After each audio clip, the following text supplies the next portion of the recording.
What's up, guys? Welcome back to a brand new post-beta episode of HearthstonePower. This is our first one. Oh my gosh, I've been playing all weekend and having so much fun. This is the first opportunity I've had to put up a video on YouTube. Besides the tutorials that I posted a little while ago, I was streaming all weekend. A little bit on Friday, a lot on Saturday, and some today. Actually, not at all today, I lied. I'm going to stream later tonight. But today I played against Robert from BlizzPro, who's one of the dudes on the Hearthstone podcast, and he's writing lots of articles there at the Hearthstone part of BlizzPro. And he is a fantastic player. He has constructed a very cool rogue deck, and it beat me down. It beats people down pretty hard. It beat me down pretty hard. But we had some pretty good games, and he's writing an article over on the website right now talking about cheap ways to build aggressive decks. So it's a great opportunity to show off the game, as well as look at his deck and my deck, and you can just basically, this is basically just a treat right now, because I'm not going to go into any kind of strategy. It's just me and him playing the game, talking about our match, and it's just the fast way for you guys to see the game. And look forward in the future to some arena matches and some constructed and all kinds of good stuff. So look forward to that, and the audio is just me and him talking, so look forward to that coming up right now. There's a slight problem with this deck getting a bad hand initially, and then kind of having some problems. Right. Trying to figure out how to negate that. For Doomhammer.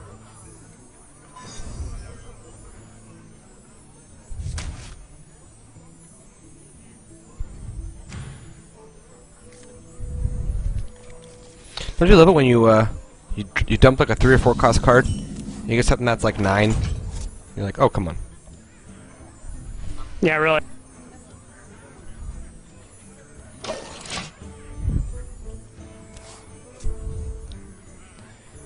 And I played probably 3 games constructed, so I haven't really play tested too much.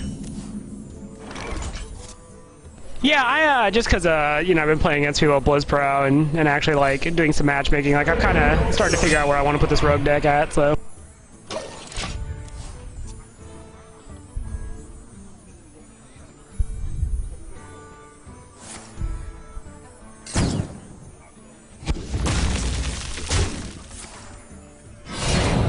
So it's hyper aggressive. I think that's neat, though. Those are usually the cheapest decks to build that are really successful. Yeah, that's usually my appeal to it. In my favorite deck ever in Magic the Gathering was my my M10 White Soldier deck, which was just like Honor of the Pures and a whole bunch of just buffing small creatures and then winning by like turn 5 or 6.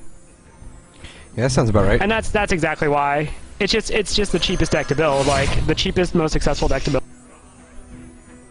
Elements guide me. And that Leopard Gnome did what, 6 damage? That's really good for one drop. Yeah, that's not uncommon, man. It can do anywhere from like 2 to 6 usually. There it is. Yep. And some.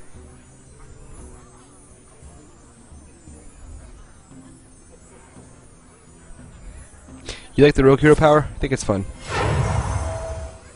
Huh? Do you like the Rogue Hero Power? Yeah, it's you know, it's a lot more useful than I thought it would be, to be honest. It ensures that you're always going to have something, you know. And running it alongside another dagger, like I was using Assassin's Blade before I got Perdition's Blade, like it really just lets Valeera actually have a lot more say in the game.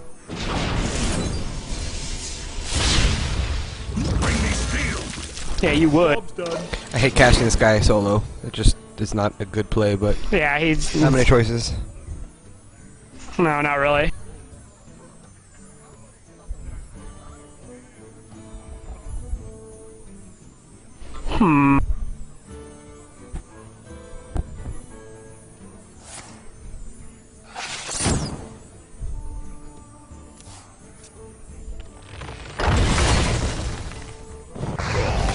That's pretty cool. The combo stuff is all really nasty, to be honest. Yeah, I mean, a lot of the concern was that it would be really bad early game, but there's so many things that cost 0 and 1 that it ends up working out anyway. No, that's exactly it. Like the rogue deck is just full of, if you play it right, of like a bunch of 1 and ode to basically ode to 2 drops. So, and that's pretty huge. So, oh wow, another one, huh?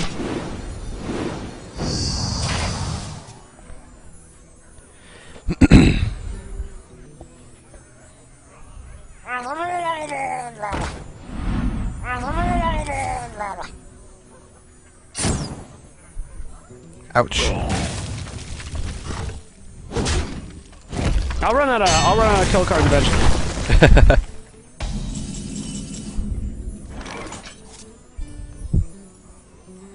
That's right. The biggest thing though is when you run like an aggro deck like this is you just got to make sure they can't have creatures. Yep.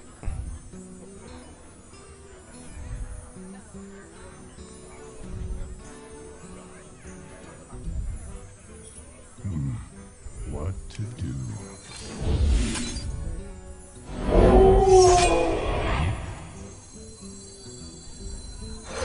Always annoying. Job's done. Ow. That's terrible.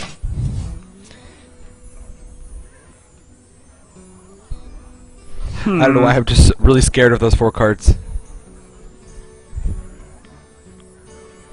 Well, those wolves are honestly a lot more intimidating now as 4/3s. It requires a lot more thought now.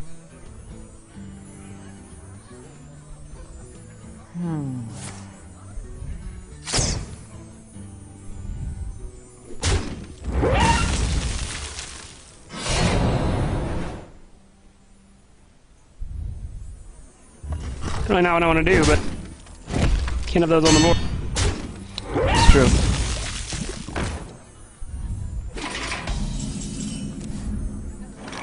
And those are honestly, like, as far as stall cards go, like, I think that might be, like, one of the best ones in the game right now. What, the wolves? Yeah, it's 2, and then, they both are, what is it, 2 3s, I want to say? That 3 toughness threshold, like, going from 2 to 3 health is just such a ridiculously, you have to handle it totally different. Right. You can see my hand right now. Because the rogue deck has a lot of stuff that can get rid of... Yeah, the rogue deck has a lot of stuff that gets rid of 2 health, but... I was gonna say the backstab, and then was it eviscerates 2, right? And then it's 4 if you have a combo. Yeah, eviscerates 2. Yeah. I kind of considered taking out Shiv, but like I like it for the card draw, and you will occasionally run into 1-drops,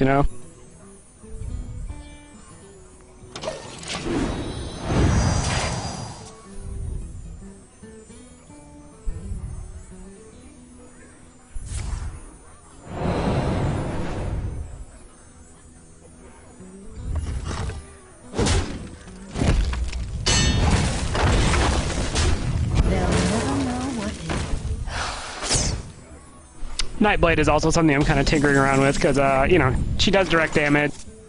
So. Yeah, I think in my opinion is I think it's a good.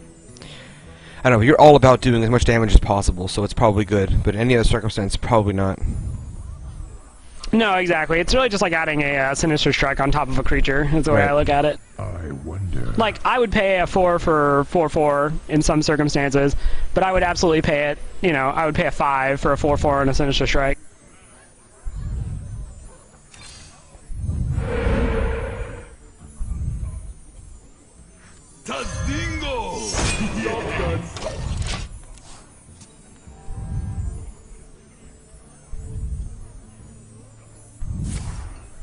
Ugh.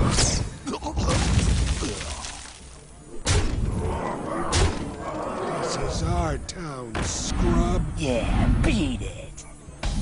I love it. I love that they each have some voice commentary there. Honestly, one of my favorite parts of the game is how hilarious the voice acting is.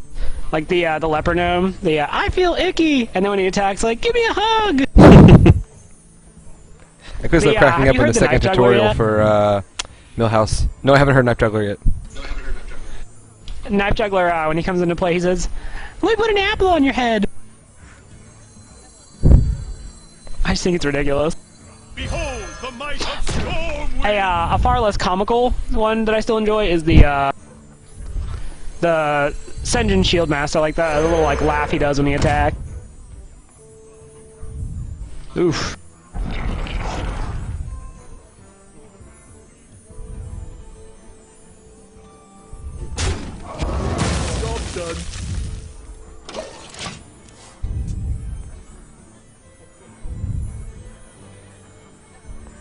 So what's the threshold where you feel that the game has gone on too long for your deck to keep up?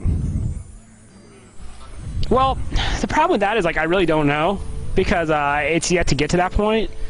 Like, I think I lost to the garage decks around somewhere like turn 17 or 18, because they're, you know, if I get sprint, you know, I'm actually not in a terrible spot, so...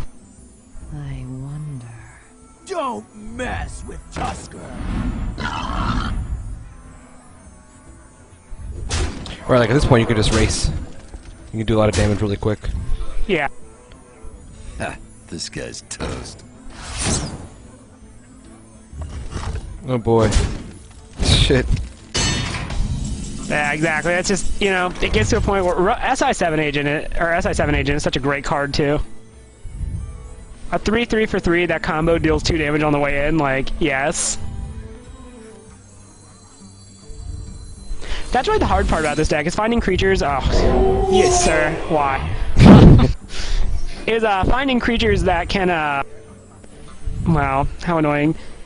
That are good direct damage, but at the same time, like, you know, mana efficient in their stats. Behold the might of Stormwind! Wow. This is my nightmare. I don't think I can survive though. I really don't think I can. We'll see here. Gonna depend a lot on this draw. Come on, top deck. What? For the Alliance!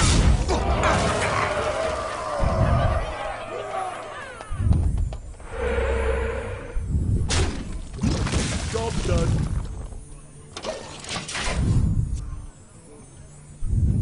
Oh, heart of the card. Nicely done. That's By the why, way, that's why I've got to have like 12 direct damage spells in there. My 4 cards, want most of the Frozen game White. were 2 Bloodlusts and the 2 Stormwind Champions. Honestly, if I hadn't killed you there, you had me next turn. Yeah, especially with 2 Bloodlusts. That would have been, that's like lethal damage, even if you had been at max health. Yeah, no, that's pretty much game over right there.